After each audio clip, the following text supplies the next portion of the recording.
La historia de Jonás es una de las más conocidas de la Biblia, y está narrada principalmente en el libro del Antiguo Testamento, que lleva su nombre. Muchas personas solo saben quién fue Jonás cuando se trata del relato de cuando fue tragado por un gran pez cuando huía del mandato del Señor. Pero en este texto conoceremos todo lo que dice la Biblia sobre quién fue el profeta Jonás. Jonás fue un profeta hebreo que vivió durante el reinado del rey Jeroboam II de Israel a mediados del siglo VIII a.C. Jonás era hijo de Amitai y provenía de Gadefer, una aldea de Zabulón situada en las proximidades de Nazaret. Es también el héroe del libro que lleva su nombre, el quinto de los 12 profetas menores.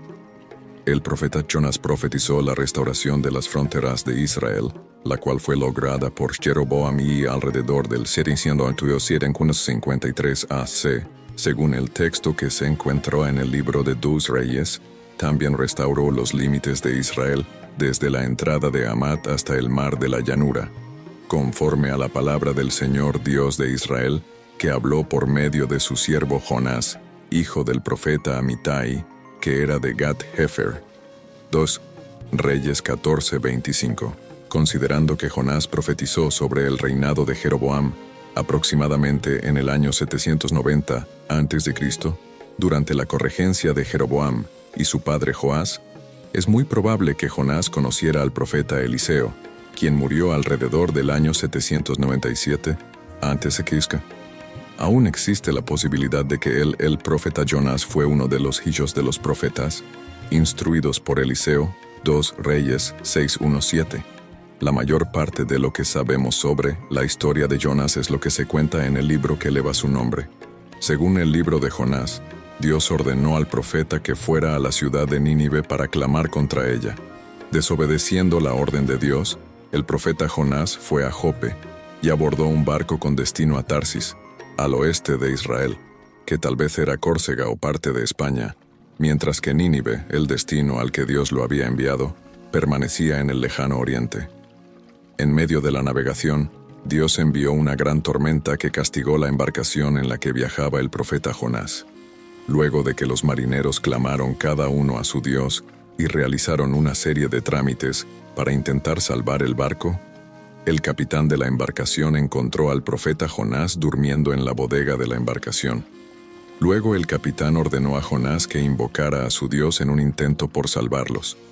Los marineros decidieron echar suertes y la suerte recayó sobre el profeta Jonás, quien fue declarado culpable. Al ser interrogado por la tripulación de aquel barco, Jonás ordenó que lo arrollaran al mar para que calmara la tormenta. Al principio, los hombres intentaron resistirse a la idea del profeta Jonás, pero cuando se dieron cuenta de que no había manera, arrojaron a Jonás al mar y la tormenta finalmente cesó. Después de ser arrojado al mar por los marineros del barco en el que viajaba, el profeta Jonás fue tragado por un gran pez que el Señor proveyó. Jonás permaneció en el vientre del pez 3 días y 3 noches. Luego, Jonás oró a Dios en forma de un canto de acción de gracias, y Dios ordenó al pez que vomitara al profeta en tierra firme, tal vez en una playa alejada de la costa de Siria. Después de ser vomitado por el pez grande, Jonás obedeció la orden de Dios y fue a Nínive. El profeta Jonás predicó como Dios le había ordenado. Entonces Jonás se levantó y fue a Nínive, conforme a la palabra del Señor. Ahora bien, Nínive era una ciudad muy importante ante Dios y tomó 3 días explorarla. Jonás comenzó a recorrer la ciudad, un día de camino, y predicaba, y decía: dentro de 40 días, Nínive será destruida. Jonás 3:3-4. Y la ciudad en ese momento se arrepintió de su pecado, siendo salvada por Dios. El hecho de que Dios perdonara a Nínive dejó al profeta Jonás profundamente enojado, como dice en el texto: por tanto, te ruego, oh Señor, que me quites la vida, porque es mejor para mí morir que vivir. Jonás 4:3. Muchos sugieren que el motivo de la irritación de Jonás fue una especie de mezcla de celos y antipatía hacia aquellos pueblos paganos que eran enemigos de su propio pueblo. El descontento fue tan grande que el profeta Jonás pidió a Dios que le quitara la vida. Entonces Dios una vez más le dio una lección a Jonás. Hizo crecer una planta que le dio sombra al profeta, haciéndolo muy feliz. Al día siguiente, Dios envió una oruga para atacar la planta y esta fue rápidamente destruida. Una vez más, el profeta Jonás se enojó y pidió morir. Usando este ejemplo de la planta y la piedad que Jonás le mostró, Dios le enseñó al profeta que era moralmente correcto que él mostrara misericordia al pueblo de Nínive, diciendo: Entonces Dios le preguntó a Jonás: ¿Es razonable tu enojo contra la planta? Él respondió: Mi ira de muerte es razonable. El Señor dijo: Ten compasión de la planta que no te costó trabajo, que no hiciste crecer, que nació en una noche, y en una noche pereció.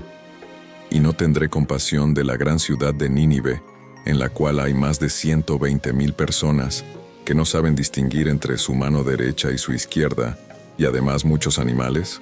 Jonás 4:9-11. En este punto la historia del profeta Jonás termina repentinamente, y el Antiguo Testamento no hace más referencia a él. Se cree que después de esta lección de Dios a Jonás, éste se arrepintió. El profeta Jonás es citado en el Nuevo Testamento por el propio Jesús, donde hace referencia al período en que Jonás permaneció en el vientre del pez y al arrepentimiento de la ciudad de Nínive a través de su predicación. Entonces algunos escribas y fariseos respondieron: Maestro, queremos ver alguna señal tuya. Pero él respondió: La generación mala y adúltera pide señal, pero no se le dará ninguna señal excepto la del profeta Jonás. Porque así como Jonás estuvo 3 días y 3 noches en el vientre del gran pez, así estará el Hijo del Hombre, 3 días y 3 noches en el corazón de la tierra. Los ninivitas se levantarán, en el juicio, con esta generación y la condenarán, porque se arrepintieron ante la predicación de Jonás. Y he aquí uno más grande que Jonás. La reina del sur se levantará en el juicio con esta generación y la condenará, porque vino desde los confines de la tierra para oír la sabiduría de Salomón. Y he aquí uno mayor que Salomón. Mateo 12:38-42. Esta historia muestra cuán misericordioso es Dios. El pueblo de Nínive y hasta los animales se salvaron, aunque Jonás solo predicó sobre la destrucción. Hoy el mensaje de Cristo es de arrepentimiento y salvación y pocas personas lo aceptan. Regresemos a Dios y difundamos el mensaje de Cristo. Deja tu comentario y comparte esta buena semilla.